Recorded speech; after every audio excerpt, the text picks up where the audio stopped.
problem. We have a rebellion to France. We are now talking to them.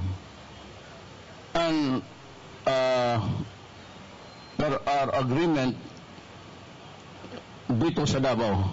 Sabi ko sa MIM, magkaisa na lang kayo that we will try to sort out if we can have a republic that is federal type or whatever arrangement that would address the historical injustice committed against the Moro people.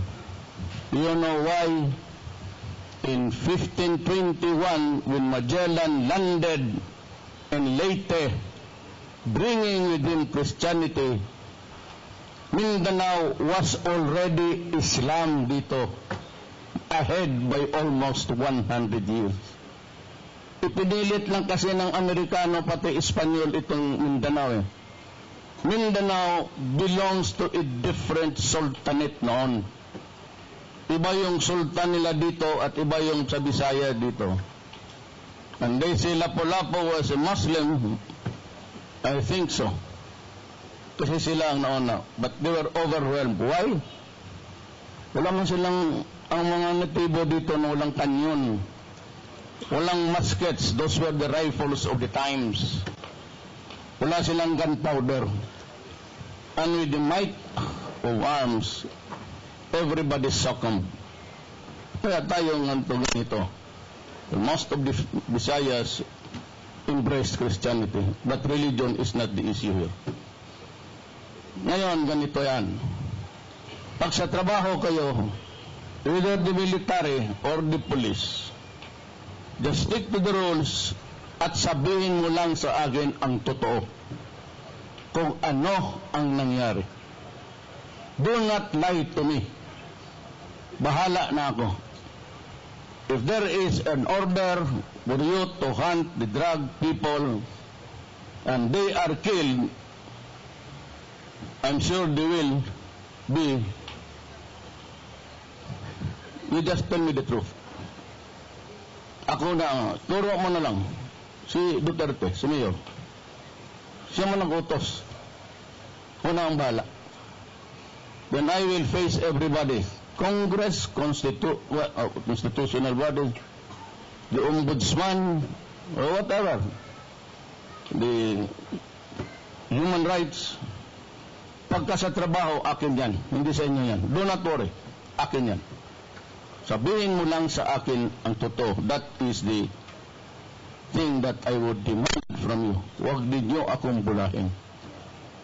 Then again, yung salary ninyo by the end of the year, kayo lang ang inuna ko.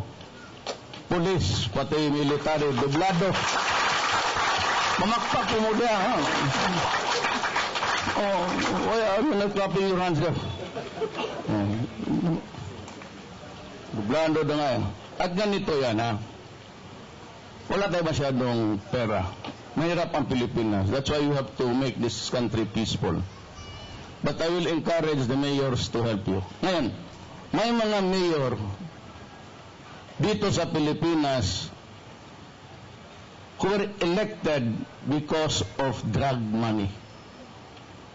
Ngayon, kung ikaw ang suso ako sa iyo, mayor, I will not assign to you a police of your choice. I will ask Polcom and maybe Congress to amend that law. Gobyerno sa taas, the national government would place them. Alam mo bakit? Ang laro ngayon, maraming mayor about 30-32 na nandyan sa droga, sila mismo ang naglaro at nanalo. They won the mayorship of their respective towns and cities because of drug money. I will not give them that luxury. Lagyan ko ng chief of police, and this is my order to you. If that idiot mayor resist arrest and fight it out with you, kill him. Huwag ka magpatra. Basta yung mga mayor na nasa listahan na drug money. Ilagay kita dyan, wala kang gawin, maghanap ka ng paraan, mahuli mo yung yawa na yun. Huwag mo akong, let's stop, na magbulahad tayo dito, magdrama-drama pa. Diretsahan tayo.